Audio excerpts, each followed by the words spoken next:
Hello बच्चों, स्वागत है आप सभी बच्चों का आपके अपने YouTube channel Arvind Bidlan classes में। बच्चों, आज की जो हमारी वीडियो का जो टॉपिक है ये class 9th subject social science chapter number 2 landforms earth living canvas, यानी अगर हम बात करें हिंदी में इस चैप्टर की तो स्थल रूप पृथ्वी का जीवंत कैनवास। ठीक है, तो आज हम इस चैप्टर में अर्थ के बारे में पढ़ेंगे, साथ ही साथ हम कुछ डिजास्टर्स जो हैं अर्थ पे हम उनके बारे में पढ़ेंगे। ठीक है, तो बहुत सारी चीजें इस चैप्टर में इंपॉर्टेंट है, चैप्टर भी बहुत इंपॉर्टेंट एंड इंटरेस्टिंग है। तो जो बच्चे चैनल से नहीं जुड़े हैं चैनल को सब्सक्राइब कीजिएगा बेटा, और वीडियो को पूरा देखिएगा, तभी आपको चैप्टर अच्छे से समझ में आएगा। और साथ ही साथ ये वीडियो अपने दूसरे साथी को भी शेयर कीजिएगा। ठीक है, तो चलिए शुरू करते हैं हम अपने chapter number 2 landforms earth living canvas. तो अगर हम इस चैप्टर के की कंसेप्ट की बात करते हैं, अगर हम बात करें चैप्टर की जो की कंसेप्ट यानी मुख्य अवधारणा है, तो कौन कौन सी होंगी इस चैप्टर में जो हम पढ़ेंगे। तो सबसे पहले प्लेट टेक्टोनिक्स यानी प्लेट विवर्तनिक, उसके बाद इंटीरियर ऑफ अर्थ यानी पृथ्वी के आंतरिक भाग को पढ़ेंगे, उसके बाद role of weathering and erosion यानी अपक्षय एंड अपर्दन की भूमिका को, ठीक है, हम पढ़ेंगे कि अपक्षय और अपर्दन की भूमिका क्या है। नेक्स्ट अगर हम बात करें आगे, तो आगे इस चैप्टर में हम लैंडफॉर्म्स एंड डिजास्टर्स यानी स्थल रूप और आपदाओं के बारे में पढ़ेंगे। ठीक है बच्चे, तो ये चैप्टर बहुत ही इंपॉर्टेंट है, इसलिए इस वीडियो को पूरा देखिएगा, तभी आपको ये चैप्टर भी समझ में आएगा। ठीक है, चलिए आगे देखिए। अगर हम बात करते हैं परिचय की, तो यहाँ पे परिचय को अगर हम देखते हैं तो सबसे पहले देखिए क्या कहता है परिचय में, यानी इंट्रोडक्शन की अगर हम बात करते हैं। The earth is a dynamic planet constantly shaped by internal and external force. Plates tectonics explain how the earth surface change. ठीक है, तो क्या कहता है कि पृथ्वी एक गतिशील ग्रह है जिससे आंतरिक और बाहरी शक्तियां लगातार आकार देती रहती है। प्लेट विवर्तनिक बताती है कि पृथ्वी की सतह कैसे बदलती है। तो देखिए अगर हम प्लेट टेक्टोनिक्स की बात करते हैं या प्लेट विवर्तनिकी की बात करते हैं, तो यहाँ आपको एक पिक्चर में दिखा देता हूँ। ये देखिए, ये सभी जो भी हमारे कॉन्टिनेंट है ये सब प्लेट्स, इनके नीचे प्लेट है। तो सब पहले लाखों करोड़ों वर्ष पहले, जब ये अगर मैं बात करता हूँ अरबों वर्ष पहले की अगर मैं बात करता हूँ, तो ये जितने भी कॉन्टिनेंट है ये सब आपस में एक दूसरे से जुड़े हुए थे। तो किसी को अफ्रीकन प्लेट बोलते थे, किसी को हम इंडियन प्लेट बोलते थे। तो जितनी भी प्लेट्स थी ये सब कॉन्टिनेंट आपस में जुड़े हुए थे। देखिए जैसे ये एक प्लेट ये हो गई, ठीक है, ये एक प्लेट ये हो गई, इस तरीके से प्लेट जुड़ी हुई थी। तो प्लेटें जो होती है वो इस तरीके से मूव करती हैं, ऐसे मूव करती हैं, ठीक है, या इस तरीके से इधर जाएगी या इधर जाएगी। तो जिस जैसे से प्लेट मूव करती है आपस में इधर उधर हिलती है, तो इस मोमेंट की वजह से ये कॉन्टिनेंट जो है धीरे धीरे आपस में दूर होते चले गए। ठीक है बच्चों, तो आप ये समझ सकते हैं पहले ये सभी कॉन्टिनेंट एक साथ जुड़े हुए थे, लेकिन प्लेटें जिस तरीके से मूव करती है, हमारी अर्थ के नीचे जो प्लेट है ये एक दूसरे से विपरीत दिशा में जाती हैं, तो इस वजह से प्लेटें भी जो है मूव करने की वजह से कॉन्टिनेंट धीरे धीरे दूर हो गए। ठीक है, आगे देखिए, जैसे इसमें अगर हम बात करते हैं, आगे कहता है plates tectonics explain the movement of large plates of earth crust. ठीक है, these plates interact and causes earthquake, volcanoes and mountain formation। तो इसमें ये बताया गया है कि जो ये जो प्लेट विवर्तनिक पृथ्वी की पपड़ी की बड़ी प्लेटों की गति को समझाती है। तो ये प्लेटें आपस में टकराती है, भूकंप, ज्वालामुखी तथा पर्वतों का निर्माण कारण बनती है। बिल्कुल सही बात है। देखिए जैसे ये प्लेट है, ठीक है, और ये धरती की एक प्लेट है, ठीक है, तो ये प्लेट अगर ऐसे आपस में मूव करेगी, आपस में अंदर की तरफ जाएगी, तो ऊपर की सतह हिलेगी। तो जब ये ऊपर की सतह हिलेगी तो क्या आएगा, भूकंप आएगा।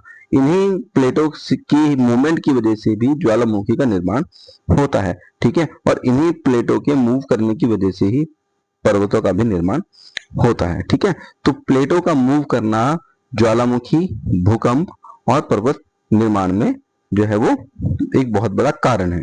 ठीक, चलिए आगे देखते हैं। ये देखिए यहाँ पे एक चित्र के माध्यम से मैं आपको समझाने की कोशिश कर रहा हूँ। तो सबसे पहले हम एक बार पढ़ लेते हैं प्लेट विवर्तनिक का सिद्धांत क्या कहता है हमें।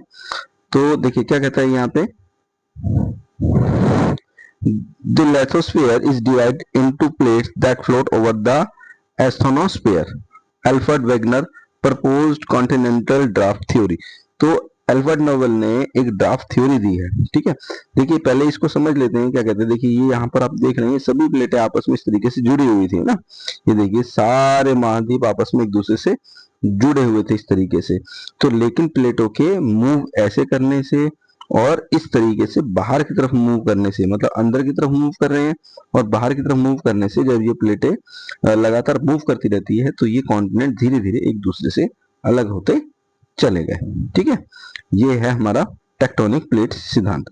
आगे देखिए कहता है स्थल मंडल कई प्लेटों में विभाजित है जो स्थानोस्फीयर पर तैरती है। अल्फ्रेड वेगनर ने महाद्वीप विस्थापन सिद्धांत दिया है। तो अल्फ्रेड वेगनर ने कौन सा सिद्धांत दिया? महाद्वीप विस्थापन का सिद्धांत। विस्थापन मतलब एक दूसरे से महाद्वीप प्लेटों के टकराने से या दूर होने से महाद्वीप भी आपस में एक दूसरे से अलग होते जा रहे हैं और ये प्रोसेस आज भी चल रहा है। ठीक है, आगे देखिए, आगे हम बात करते हैं इंटीरियर ऑफ द अर्थ यानी पृथ्वी का आंतरिक भाग। तो देखिए ये हमारी अर्थ है, आप देख पा रहे हैं ये हमारी अर्थ है। ठीक है, तो ये हिस्सा अगर हमने अर्थ का यहाँ से हटा दिया तो हमें अर्थ कुछ ऐसे नजर आएगी। ठीक है, तो सबसे ऊपरी भाग जो है हम इसको बोलते हैं क्रस्ट। क्या बोलते हैं? क्रस्ट। ठीक, इसके बाद अगला जो पार्ट आता है ये वाला, देखिए ये वाला जो पार्ट है इसको बोलते हैं अपर मेंटल। ठीक, इसके बाद ये इससे अगला वाला इसे बोलते हैं लोअर मेंटल। ठीक है, इसके बाद अगर हम नीचे आएंगे तो ये वाला पॉइंट यहाँ पर आउटर कोर और ये वाला पॉइंट यहाँ पर इसे हम बोलते हैं इनर कोर। ठीक है, तो ये हमारी अर्थ अंदर से इस तरीके से नजर आती है बच्चों। ठीक, चलिए आगे देखिए क्या कहता है आगे। The earth has 3 layers, crust, mental और कोर। यानी पृथ्वी की 3 परतें होती हैं, भूपर्पटी, मेंटल और कोर। ठीक, चलिए ये देखिए जैसे अगर हम आउटर लेयर की बात करते हैं, अगर आउटर लेयर की बात करते हैं यानी क्रस्ट की बात करते हैं तो भूपर्पटी यानी बाहरी परत। मेंटल की अगर हम बात करते हैं तो मिडल लेयर यानी मध्य परत में, और कोर इंटरमोस्ट लेयर यानी सबसे अंदर की परत। तो ये अर्थ को हम इन 3 परतों में जो है बांट सकते हैं। ठीक, अब देखिए आगे क्या कहता है। आगे कहता है यहाँ पर वेदरिंग में मतलब अपक्षय। अपक्षय मतलब यानी कि क्या? अपक्षय वह प्रक्रिया है जिसमें चट्टाने अपने स्थान पर छोटे टुकड़ों में टूट जाती है। यानी कि weathering is the breaking of rocks into smaller pieces at the same place. मतलब एक ही जगह पर चट्टानों का छोटे छोटे टुकड़ों में टूटना क्या कहलाता है? अपक्षय कहलाता है। ठीक है, ये देखिए यहाँ पे इस तरीके से चट्टानें खोखली हो जाती है। ठीक है, तो ये देखिए यहाँ पर क्या कहता है? Physical weathering. ठीक है, फिजिकल वेदरिंग यानी अगर फिजिकल अपक्षय की बात करते हैं, physical weathering is a process in which rock breaks into small pieces without any chemical change. मतलब बिना केमिकल चेंज के जब कोई रॉक जो है वो छोटे छोटे टुकड़ों में टूट जाती है तो उस प्रोसेस को बोलते हैं फिजिकल वेदरिंग। ठीक है, तो यहाँ देखिए आप देख रहे हैं यहाँ एक चित्र है, तो एक बहुत बड़ी चट्टान है, देखिए इसके ऊपर पानी है। जब ये पानी धीरे धीरे धीरे धीरे इसकी दरारों के अंदर जाएगा तो ये चट्टान बाद में ऐसे अलग हो जाएगी, टूट जाएगी। ठीक है, ये है फिजिकल चेंज। ठीक, चलिए अब आगे देखिए, आगे कहते हैं भौतिक अपक्षय। ठीक है, क्या कहता है? भौतिक अपक्षय। तो ये देखिए यहाँ पे कहता है क्या? भौतिक अपक्षय यानी भौतिक अपक्षय वह प्रक्रिया है जिसमें चट्टानें बिना किसी रासायनिक परिवर्तन के छोटे छोटे टुकड़ों में टूट जाती है। ठीक है, तो रासायनिक परिवर्तन के कारण ये चट्टानें टूट जाती है। देखिए यहाँ पर जैसे बिफोर एसिड वाटर, ये हमारी अर्थ है। ठीक है, और ये एसिड वाटर हो रहा है, तो ये देखिए बाद में क्या हुआ, ये बाद में सभी चट्टानें आपस में टूटकर अलग अलग हो गई।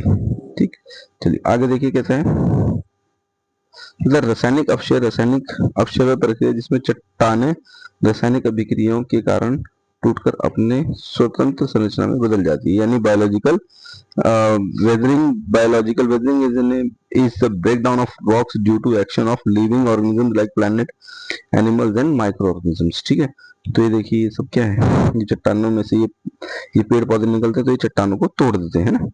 चलो, तो यहाँ पे इसको हिंदी में भी पढ़ लेते हैं। कहता है जैविक अपक्षय। जैविक अपक्षय प्रक्रिया जिसमें जीवित पौधों की क्रिया से चट्टानें टूट जाती है। ठीक है, पौधे चट्टानों में पैदा बड़े हो जाते हैं, धीरे धीरे बढ़ते हैं, तो उसको चट्टानों को तोड़ देते हैं।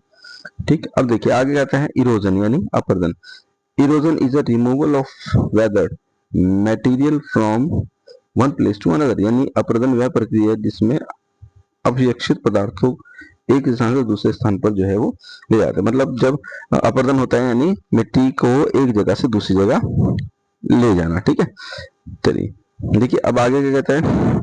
अब यहाँ पे कहता है अपर्दन के कारण, मतलब ऐसे कौन कौन से कारण हैं जिसमें मृदा का जो अपर्दन होता है, मिट्टी का अपर्दन होता है। तो सबसे पहले नदियां, नदियां जब भी अपने रास्ते से निकलती है तो अपने साथ वो मिट्टी को काट कर ले जाती है और एक जगह इकट्ठा कर देती है, जिससे भी मिट्टी का अपर्दन होता है। ठीक है, रेन वाटर, वर्षा का जल, ठीक है, ये भी एक तरीके से अपक्षय का कारण है। लगातार वर्षा जब बहती है या चट्टानों पर गिरती है तो चट्टानें टूट जाती हैं। ग्लेशियर, हिमनाद, सी वेव्स यानी समुद्री लहरें, और विंड मतलब पवन। तो जितनी भी चीजें हमने यहाँ पे बताई है कहीं ना कहीं जो है अपक्षय के कारक है। चलिए आगे देखिए, आगे कहते हैं मास मूवमेंट यानी सामूहिक संचालन। तो mass movement is a downward movement of rocks and soil due to gravity, मतलब कि सामूहिक संचालन गुरुत्वाकर्षण के कारण चट्टानों और मिट्टी के नीचे आने की ओर खिसकना है।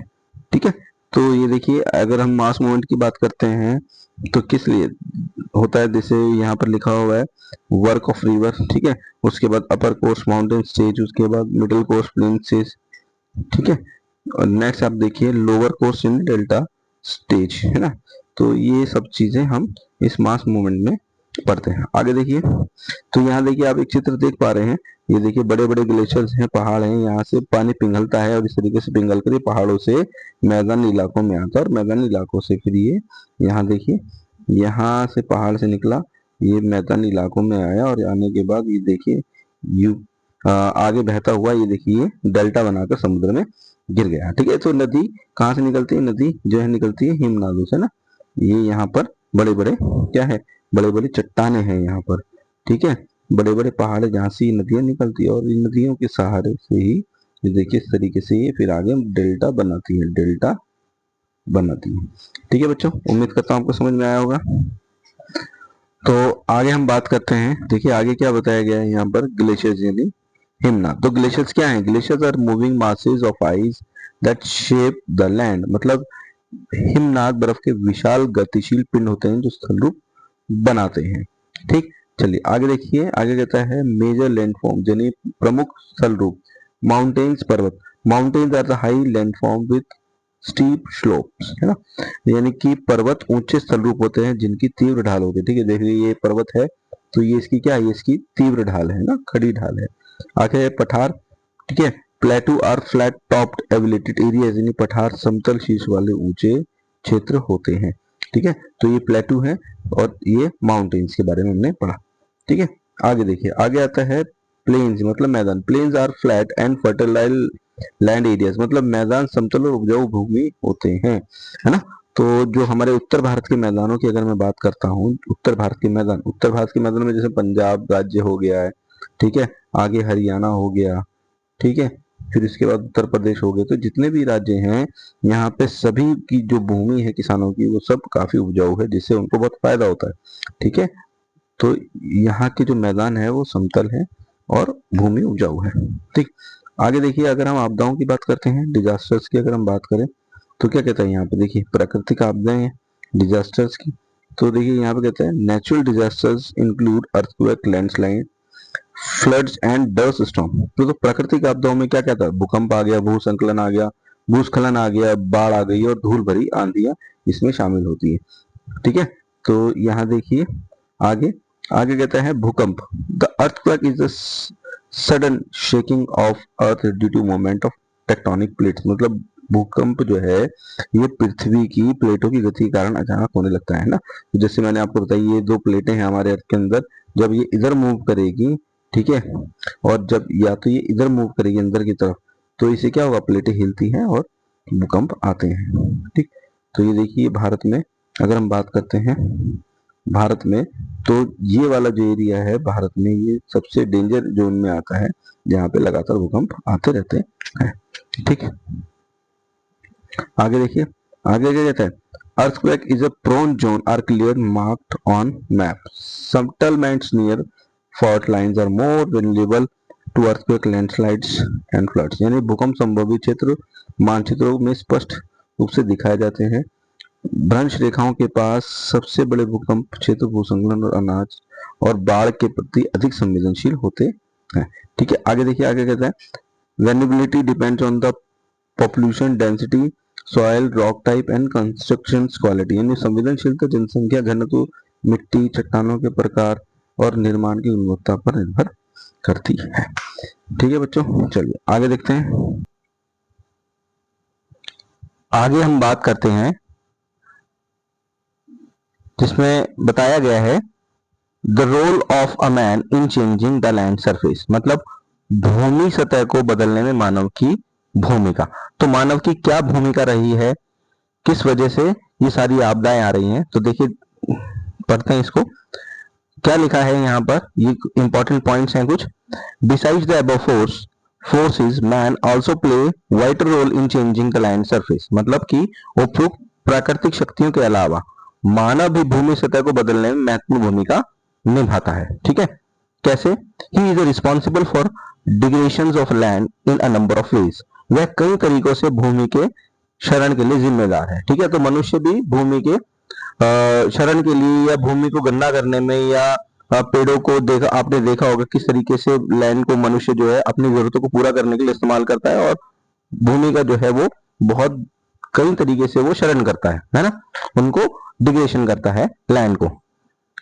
नेक्स्ट देखिए आगे आता है by cutting the trees indiscriminately he turns the land into the wasteland, मतलब पेड़ों की अंधाधुंध कटाई करके वह भूमि को बंजर बना देता है। तो मनुष्य जो है वो लगातार अपनी जरूरतों को पूरा करने के लिए पेड़ों को काट रहा है, पेड़ों को काट रहा है, जिससे कि भूमि क्या हो जाती है, जिससे भूमि बंजर हो जाती है ना, भूमि उपजाऊ नहीं रहती। ठीक है, आगे कहता है if there are no trees then there are no rains, and if there are no rains the land is automatically क्या डिग्रेड, मतलब कि यदि पेड़ नहीं होंगे तो वर्षा नहीं होगी। बिल्कुल सही बात है, अगर पेड़ नहीं होंगे तो वर्षा नहीं होगी, और यदि वर्षा नहीं होगी तो भूमि स्वयं ही क्या हो जाएगी, रक्षित हो जाएगी, यानी भूमि का डिग्रेडेशन हो जाएगा, यानी वो उपजाऊ से बंजर हो जाएगी।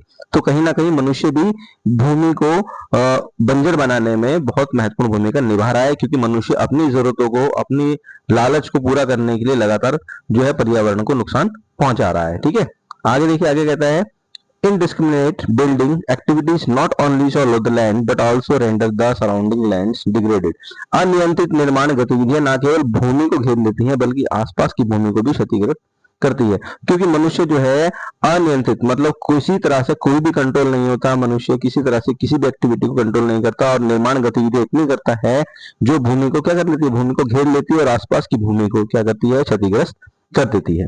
The dirty and poisonous influence from factories collect surrounding the areas and completely degrade the land, मतलब कि कारखानों से निकलने वाले गंदे और विषैले अवशिष्ट आसपास के क्षेत्रों में जमा होकर भूमि को पूरी तरीके से खराब कर देते हैं। तो आपको पता होगी कारखानों से निकलने वाला जो गंदा वेस्ट होता है, जो धुआं होता है, वो ना केवल हमारे पर्यावरण को बल्कि पानी को भी दूषित करता है, जिससे कि पानी में रहने वाले जो जीव जंतु है वो क्या होता है, वो प्रभावित होते हैं। ठीक है, तो आपको पता होगा, जैसे कि एक एग्जांपल देते हैं हम आपको, डॉल्फिन गंगा, ठीक है, जिसे राष्ट्रीय जल जीव कहते हैं, कि डॉल्फिन गंगा जो है ये मतलब गंगा नदी में पाई जाने वाला एक जलीय जीव है, परंतु गंगा नदी जिस तरीके से मैली हो रही है, जिस तरीके से कारखानों का अपशिष्ट जो गंगा नदी में जाता है, जिससे कि ये डॉल्फिन गंगा नामक जो जलीय जीव है, यह धीरे धीरे क्या हो रहा है, लुप्त हो रहा है, और ये बहुत प्रभावित भी हो रहा है। ठीक है, तो इस तरीके से मनुष्य जो है ये पर्यावरण को प्रभावित करता है नकारात्मक तरीके से। चलिए आगे देखते हैं, आगे कहता है dumping of city waste on the land leads to its degradation, मतलब शहरी कचरे को भूमि पर फेंकने से भूमि पूर्ण रूप से क्षरण हो जाती है। ठीक है, तो शहरों का जो कचरा होता है ये भी कहीं ना कहीं जमीन को जो है प्रदूषित करता है। ठीक है बच्चों, चलिए आगे देखते हैं। अब आगे है टाइपिकल इफेक्ट्स। ठीक है, यानी कि अगर हम बात करें सामान्य प्रभाव, तो जितनी भी आपदाएं आती हैं इनका सामान्य प्रभाव क्या होता है हमारी लाइफ में, हम इसको जानेंगे। ठीक है, तो जैसे यहाँ पर फर्स्ट पॉइंट दिया हुआ है पैनिक, यानी घबराहट। Earthquake waves causes panic among the peoples and animals, मतलब कि भूमि की ये जो भूकंप की जो तरंगे होती हैं ये लोगों और जानवरों में घबराहट पैदा करती है। आपको पता है कि जब हमारी धरती के अंदर, जब हमारी धरती में जो प्लेट्स होती है, जब ये मूव करती है, आपस में इधर उधर हिलती है, ठीक है, ये जैसे सपोज कि ये एक प्लेट है और ये एक प्लेट है, जब ये ऐसे मूव करेगी, ठीक है, इस तरफ मूव करेगी या इस तरफ मूव करेगी तो इससे क्या आता है, इससे अर्थक्वेक आता है, भूकंप आता है। और भूकंप की जो तरंगे होती हैं ये लोगों और जानवरों में क्या करती है, घबराहट पैदा करती है। ठीक है, चलिए आगे देखते हैं। यहाँ पर आप देख भी सकते हैं इस तरीके से, ये देखिए ये एक आपदा का चित्र यहाँ पर दिखाया गया है। तो कहीं ना कहीं मनुष्य आपदा से बहुत जो है बड़े तरीके से प्रभावित होता है।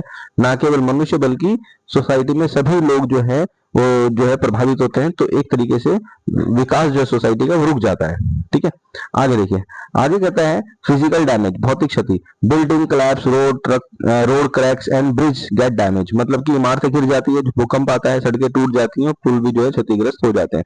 तो भूकंप से जो है ये सभी चीजें नुकसान जो है देश को झेलना पड़ता है। नेक्स्ट, पब्लिक हेल्थ, जन स्वास्थ्य, water pollution and disease outbreak many occurs, मतलब जल प्रदूषण और बीमारियां भी फैल सकती है। बिल्कुल सही बात है, जिस तरीके से जब आपदा आती है तो उससे न केवल बीमारियां भी बल्कि जो है और कई सारे पॉल्यूशन जैसे वाटर पॉल्यूशन है, ये भी इस तरीके से भी जो है मनुष्य प्रभावित होता है। आगे देखिए, कहता है सिविक सर्विस या नागरिक सेवाएं, water, electricity, road and communication system get disturbed, यानी पानी, बिजली, सड़कें और संचार व्यवस्था बाधित हो सकती है। जब बहुत बड़ी मात्रा में, जब बहुत बड़े लार्ज स्केल पर जब भूकंप आता है, इमारतें गिर जाती हैं, लोग प्रभावित होते हैं, रोड्स जो है क्रैक हो जाते हैं, इलेक्ट्रिसिटी चली जाती है, पानी की सप्लाई रुक जाती है, तो व्यवस्था जो है अव्यवस्थित हो जाती है। ठीक है, आगे इकोनॉमिक लॉस, यानी कि अगर हम बात करें आर्थिक हानि की, तो आर्थिक हानि होती है, farming, business and trade are affect, तो कृषि, व्यापार और व्यवसाय भी प्रभावित होता है। ठीक है, तो नेचुरल डिजास्टर में अगर हम भूकंप की बात करते हैं या कोई भी प्राकृतिक आपदा आती है तो ये हमारे व्यापार को प्रभावित जो है करती है। ठीक, आगे देखिए, कहते हैं फायर यानी आग, leakage of gas in chemical में ऑल्सो कॉज फायर, यानी गैस और रसायन के रिसाव से आग लग सकती है। तो ये भी एक तरीके से हमारी प्राकृतिक आपदा है। अब आगे हमसे यहाँ कहते हैं मिटिगेशन स्ट्रेटेजीज, यानी स्ट्रक्चरल मिटिगेशन यानी संरचनात्मक उपाय क्या है, हम इनको कैसे कैसे इनको जो है होने वाली जो आपदाएं इनको हम कैसे इनके प्रभाव को कम कर सकते हैं। ठीक है, चलिए देखिए, जैसे अगर हम बात करते हैं इंजीनियर्ड स्ट्रक्चर्स की, तो engineered structures should be design and build to withstand ground shaking, यानी कि संरचनाओं को इस प्रकार डिजाइन और निर्मित किया जाना चाहिए कि भूकंप के झटकों को सहन कर सके। मतलब कि हमें घर इस तरीके से बनाने चाहिए कि भूकंप के आने का उन पर किसी तरह का प्रभाव ना पड़े। जैसे इसका अगर हम बात करें तो जापान जो है, ठीक है, अगर मैं जापान की बात करता हूं तो जापान एक छोटा सा आइलैंड है और ये प्रशांत महासागर, इसकी एक तरफ प्रशांत महासागर है। तो जो प्रशांत महासागर वाला एरिया है इसे हम रिंग ऑफ फायर कहते हैं। मतलब ये वो एरिया है जिसे क्या बोला जाता है, जिस एरिया में जापान है, मतलब अगर ये जापान है और ये सारा एरिया इसका प्रशांत महासागर पैसिफिक ओशन का है, तो इस एरिया को हम क्या बोलेंगे, इसको हम बोलेंगे रिंग ऑफ फायर। नहीं, वो एरिया जहां पर भूकंप और सुनामी की संभावनाएं रहती हैं, जहां नेचुरल डिजास्टर आता है। तो जापान के लोगों ने अपने इस भूकंप की समस्या को दूर करने के लिए अपने निर्माण, अपने मकान इस तरीके से बनाए हैं कि कभी अगर भूकंप वहां पर आता है तो उन्हें किसी तरह से कोई समस्या नहीं होती, भूकंप के झटकों को मकान सहन कर लेते हैं। ठीक है, आगे देखिए, architectural and engineer input needs to put together to improve building designs and construction practice, भवनों के बेहतर डिजाइन और निर्माण के लिए वास्तुकला इंजीनियरिंग के सुझाव के को साथ मिलाव करना आवश्यक होता है। बिल्कुल सही बात है। ठीक है, तो इंजीनियरिंग के सुझाव को लागू करना जो है जरूरी होता है ताकि उसी सुझाव के आधार पर मकानों को बनाया जा सके और किसी तरह की कोई समस्या बाद में आपदा के समय ना हो। ठीक है, आगे देखिए, आगे कहता है soil type must be analyse before the construction, निर्माण से पहले मिट्टी के प्रकार का विश्लेषण करना आवश्यक होता है। जहां हम मकान बना रहे हैं वहां की मिट्टी का विश्लेषण करना भी जरूरी है। स्ट्रक्चर्स में not be build on the soft soil, संरचनाओं का निर्माण नरम मिट्टी पर नहीं करना चाहिए, क्योंकि अगर हम किसी तरह का कोई भी कंस्ट्रक्शन नरम मिट्टी पर करते हैं तो मिट्टी के धंसने की संभावना ज्यादा रहती है। ठीक है, चलिए आगे देखते हैं। आगे कहता है यहाँ पे building erect on the soft soil are more likely to get damage even if the earthquake is not strong in magnitude, नरम मिट्टी पर बने भवन जो है ये हल्के भूकंप से भी अधिक क्षतिग्रस्त हो सकते हैं। तो नरम मिट्टी पर जब कोई मकान बनता है या कोई स्ट्रक्चर खड़ा किया जाता है तो अगर भूकंप जो है वो हल्का भी है तब भी वो भवन जो है क्षतिग्रस्त हो जाएगा। ठीक है, चलिए आगे देखते हैं। आगे कहता है similar problem is seems in alluvial plains on the river of river bank, मतलब ऐसी समस्याएं जलोढ़ मैदानों और नदी के किनारों पर भी देखी जाती है। तो एल्यूवियल सॉइल मतलब जो कह सकते हैं कि जलोढ़ मृदा, मतलब जलोढ़ मृदा भी क्या होती है, नरम होती है ना, जलोढ़ मिट्टी भी जो होती है नरम होती है। तो जो ये समस्या आपने देखी नरम मिट्टी पर मकान बनाते हैं तो धंस जाते हैं, तो ये सभी समस्या जलोढ़ मिट्टी पर भी या उन मिट्टी के जो नदी किनारे हैं वहां पर भी देखी जाती है। Heavy damages are sustain when ground is soft, जब भूमि नरम होती है तो भारी नुकसान जो है ये होता है। तो इन सभी चीजों का ध्यान रखना चाहिए ताकि हम किसी भी तरह की जो भूकंप से होने वाली आपदा है या भूकंप से होने वाले नुकसान है हम उसको कम कर सकें। ठीक है, चलिए आगे देखते हैं। आगे नॉन स्ट्रक्चरल मिटिगेशन यानी गैर संरचनात्मक उपाय क्या है। तो इसमें हमें जैसे पब्लिक को अवेयरनेस करना चाहिए, हमें पब्लिक को जागरूक करना चाहिए, जन जागरूकता होनी चाहिए। हमें स्कूल्स में देखा होगा, कॉलेज में देखा होगा कि बच्चों को बताया जाता है कि जब भूकंप आए तो आपको किस तरीके से पैनिक नहीं होना है, अपने आप को कैसे बचाना है ना। तो इस तरीके से अवेयरनेस पब्लिक को दी जानी चाहिए। एजुकेशन एंड ट्रेनिंग, शिक्षा और प्रशिक्षण के माध्यम से जो है हमें नेचुरल डिजास्टर के बारे में लोगों को बताना चाहिए, है ना। स्कूल्स में देखा होगा कि एक जो है सायरन बजता है तो बच्चे सभी अलर्ट हो जाते हैं, वो मॉक ड्रिल होती है। तो इस तरीके की अवेयरनेस और जो ट्रेनिंग और एजुकेशन के माध्यम से हम जो है पब्लिक को अवेयर कर सकते हैं। ठीक है, और नेक्स्ट है हैजर्ड मैपिंग यानी जोखिम मानचित्रण। ठीक है, चलिए आगे देखते हैं। आगे आता है यहाँ पे भूस्खलन यानी लैंडस्लाइड। ठीक है, तो आप यहाँ देख रहे हैं बच्चों, देखिए इस तरीके से लैंडस्लाइड है। यहाँ पर भूमि का एक हिस्सा जो है वो नीचे खिसक कर गिर जाता है। ठीक है, तो यहाँ पर देखिए लैंडस्लाइड का क्या कहते हैं। अगर हम बात करें लैंडस्लाइड की, तो landslide is a downward movement of rock soil और डिब्रीज ड्यू टू ग्रेविटीज, है ना। कि लैंडस्लाइड क्या है। लैंडस्लाइड देखिए भूस्खलन जो है गुरुत्वाकर्षण के कारण चट्टानों, मिट्टी और मलबे के नीचे की ओर खिसकना होता है। जब गुरुत्वाकर्षण के कारण मिट्टी या चट्टानों का कोई हिस्सा नीचे की ओर खिसक जाता है उसको बोलते हैं लैंडस्लाइड। ठीक है, तो ये भी बहुत बड़ी एक प्राकृतिक आपदा होती है जो हमारे देश में लगभग जो है आती है। ठीक है, तो इसके पीछे कारण क्या है लैंडस्लाइड की अगर हम बात करते हैं, क्या कारण है, क्यों आती है लैंडस्लाइड। तो देखिए लैंडस्लाइड का सबसे बड़ा जो कारण है वो है भारी वर्षा, है हैवी रेनफॉल। ठीक है, जब हैवी रेनफॉल होता है, भारी वर्षा होती है, तो देखा होगा पहाड़ आपस में जो है वहां खिसक जाते हैं, मिट्टी खिसक जाती है। अर्थक्वेक, भूकंप की वजह से भी लैंडस्लाइड आता है। ह्यूमन एक्टिविटीज, मानव गतिविधियां, पेड़ काटकर, जो पहाड़ों पर पेड़ होते हैं मनुष्य उनको काटकर पहाड़ों को पे रास्ता बनाता है, जिसकी वजह से जो जड़ें होती है पेड़ की वो नष्ट हो जाती है। और जब जड़ें नष्ट हो जाती हैं, पेड़ नष्ट हो जाते हैं, तो मिट्टी जो है वो बह जाती है पानी या बारिश के साथ। तो इस वजह से भी लैंडस्लाइड होती है। तो इसके इफेक्ट क्या है, प्रभाव क्या होता है लैंडस्लाइड का। देखिए इसका अगर हम प्रभाव की बात करते हैं, damage to life and property, जान और माल की हानि होती है। जहां जहां लैंडस्लाइड होती है, पूरी की पूरी लैंडस्लाइड की वजह से कोई गांव तबाह हो जाता है ना, कोई स्कूल पे हो जाता है, बच्चे प्रभावित होते हैं, जान और माल की बहुत हानि होती है।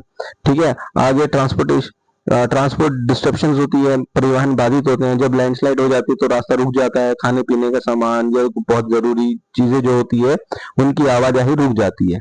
ठीक है, तो ये कई सारी चीजें होती हैं। तो लैंडस्लाइड भी क्या है, एक प्राकृतिक आपदा होती है बच्चों, है ना। इसके पीछे भी मनुष्य एक बहुत बड़ा कारण है। नेक्स्ट देखिए एवलांचेस मतलब हिमस्खलन। तो ये देखिए आप देख रहे हैं इसमें चित्र के माध्यम से कि किस तरीके से ये बर्फ के पहाड़ है। ठीक है, ये यहाँ बर्फ के पहाड़ आप देख रहे हैं, तो यहाँ से ये बर्फ का कितना बड़ा एक पहाड़ जो है खिसक गया है नीचे। इसे बोलते हैं भूस्खलन यानी सॉरी हिमस्खलन बोलते हैं इसको, है ना, हिमस्खलन। तो हिमस्खलन मतलब एवलांचेस होता है। एवलांचेस यानी बर्फ का एक बड़ी चट्टान के नीचे की ओर खिसकना। ठीक है, तो यहाँ देखिए क्या लिखा हुआ है, An avalanche is a rapid flow of snow and ice down to mountain slope। मतलब हिमस्खलन पर्वत ढलान से बर्फ और हिम का तेजी से नीचे गिरना होता है। जब बहुत बड़ा बर्फ का एक टुकड़ा या बहुत सारी क्वांटिटी में बर्फ पहाड़ से नीचे की ओर गिरती है तो उसे हिमस्खलन कहा जाता है। ठीक है, इसके पीछे कारण क्या होते हैं हिमस्खलन के पीछे। तो देखिए पहला कारण है भारी हिमपात, जब बहुत हैवी स्नोफॉल होता है। ठीक है, वीक स्नो लेयर, कमजोर हिम परत हो जाती है। टेम्परेचर चेंज पर जो तापमान है उसमें परिवर्तन हो जाता है, तो ये होता है। इसके अलावा ह्यूमन एक्टिविटीज, मानव गतिविधियां भी जो है ये हिमस्खलन का कारण होता है। यानी कि मनुष्य के पीर तो सभी जो चीजें हैं ये 3 पॉइंट जो है तो प्राकृतिक कारण होता है, लेकिन सबसे इंपॉर्टेंट जो है वो मनुष्य अपनी गतिविधियों की वजह से पर्यावरण को नुकसान पहुंचाता है और उसका हमारे जीवन पर जो है नेगेटिव इम्पैक्ट पड़ता है। ठीक है, चलिए अब देखिए इसका निवारण क्या है। इसके निवारण की अगर हम बात करते हैं, क्या क्या निवारण है। अर्ली वार्निंग सिस्टम, मतलब पूर्व चेतावनी प्रणाली दी जानी चाहिए। जब ऐसा कभी कोई भी नेचुरल डिजास्टर आता है, भूकंप आ गया या कोई सुनामी है या कोई हिमस्खलन है, तो इसके लिए पूर्व अर्ली वार्निंग सिस्टम होना चाहिए ताकि लोग जो है सूचित हो सके, है ना। प्रोटेक्टिव स्ट्रक्चर्स, सुरक्षा संरचनाएं, मतलब इस तरीके से चीजों को बनाया जाना चाहिए कि उनको किसी तरह का नुकसान ना हो या नुकसान बहुत जो है कम हो। एफोरेस्टेशन, वृक्षारोपण, ज्यादा से ज्यादा पेड़ लगाने चाहिए। जितना ज्यादा हम पेड़ लगाएंगे उतना ही हमारी पर्यावरण की जो है सुरक्षा होगी, ठीक है, पर्यावरण जो है वो बचा रहेगा। तो ज्यादा से ज्यादा पेड़ लगाने चाहिए। आगे देखिए, आगे कहता है GLFO यानी glacier lake outburst flood, him नदी झील विस्फोट बाढ़। तो यहाँ पे देखिए आप एक देख रहे हैं किस तरीके से ये एक बर्फ के वो हैं, ठीक है, पहाड़ हैं और इनके पिघलने से एक जो है एक नदी का, एक झील का निर्माण होता है। तो कई बार ये भी एक विकराल रूप ले लेती है, ठीक है। यहाँ पे देखिए लिखा भी हुआ है इधर, massive release of water from glacier lake, glacier lake से पानी का बहुत बड़ी मात्रा में रिलीज होना, ठीक है। आगे देखिए क्या कहता है, यहाँ पे देखिए क्या कहता है, GLFO is a sudden release of water from glacier lake, यानी कि हिम नदी झील से अचानक पानी के निकलने की घटना को हम क्या बोलते हैं, GLFO। और GLFO की फुल फॉर्म देखिए यहाँ भी मैंने बताई है, आप इसको याद रखिएगा, क्या है, ग्लेशियर्स लेक आउटबर्स्ट फ्लड, यानी हिम नदी झील विस्फोट बाढ़, ठीक। चलिए आगे देखते हैं, अब इसके पीछे कारण क्या है। तो देखिए अगर हम कारणों की बात करें तो पहला कारण है मेल्टिंग ऑफ ग्लेशियर्स, हिमनदों का पिघलना। जैसे जैसे टेम्परेचर बढ़ रहा है, ठीक है, वैसे वैसे हमारे ग्लेशियर्स भी पिघल रहे हैं।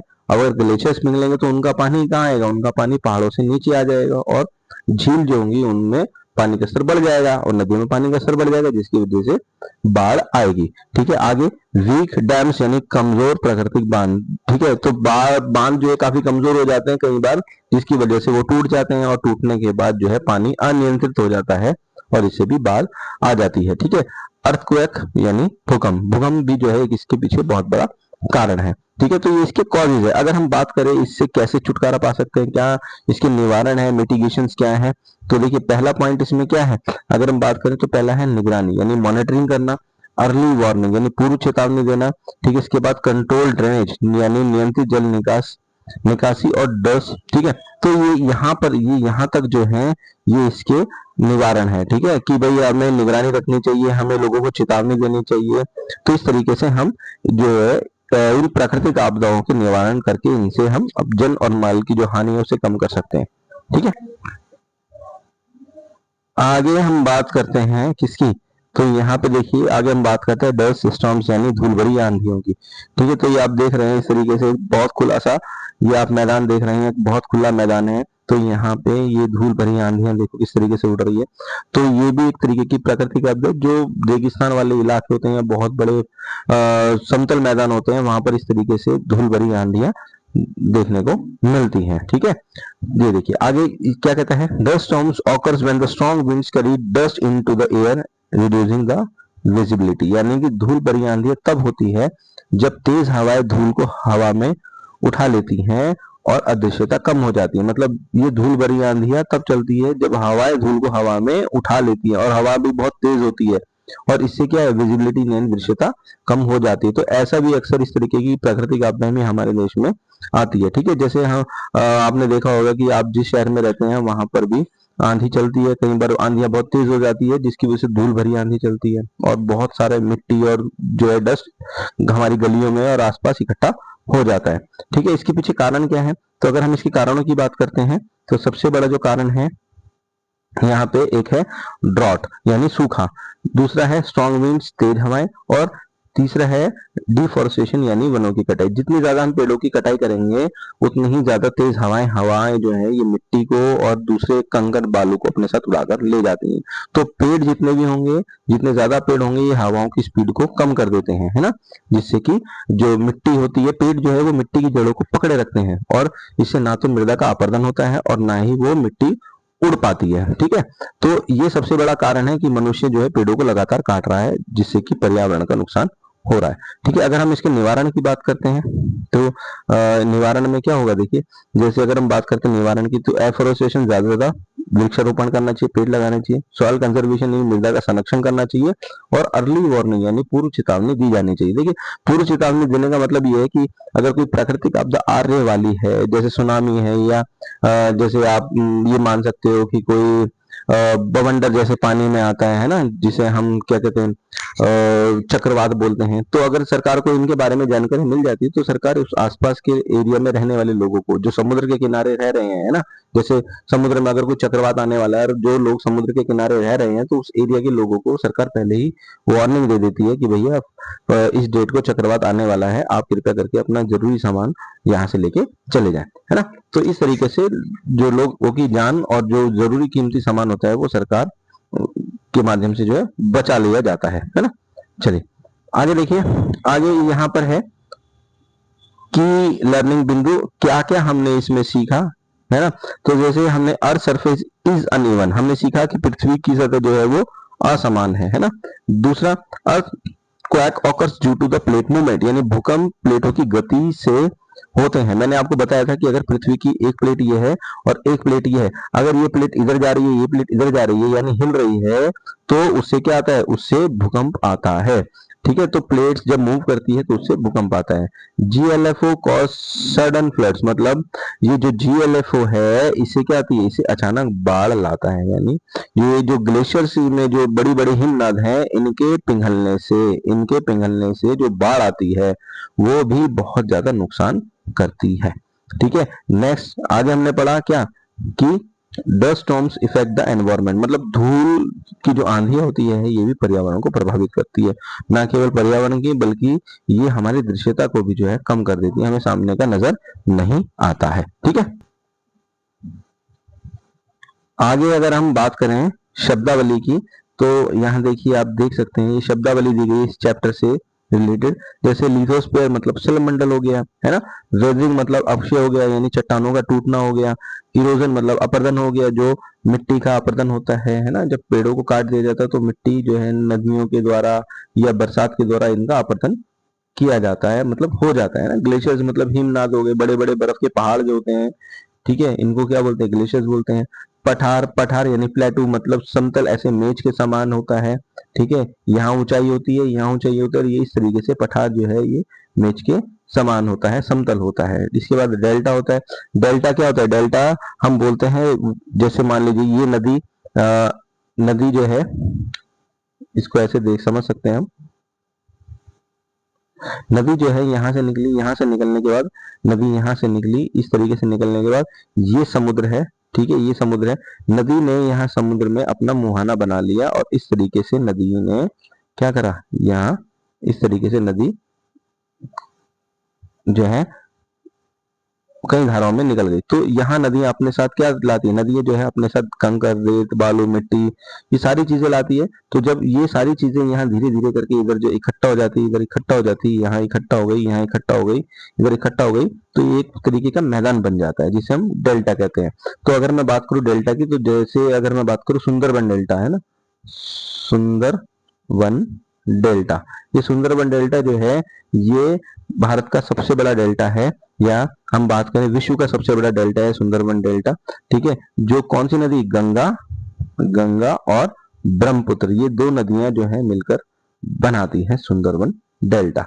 ठीक है, तो यहाँ पर सुंदरबन डेल्टा या कोई भी डेल्टा हो, क्योंकि नदियों के द्वारा बनाया जाता है, इसलिए यहाँ पर सदाबहार पेड़ पाए जाते हैं, और यहाँ पर जो है काफी घना जो है जंगल होता है, और प्राकृतिक कई सारी जो है वनस्पति विविधताएं भी पाई जाती है। ठीक है, आगे लैंडस्लाइड मतलब भूस्खलन की जमीन के एक हिस्से का खिसक जाना। ठीक है, नेक्स्ट है एवलांचेस मतलब हिमस्खलन, मतलब कि बर्फ के पहाड़ों का नीचे की ओर धंसना, खिसकना।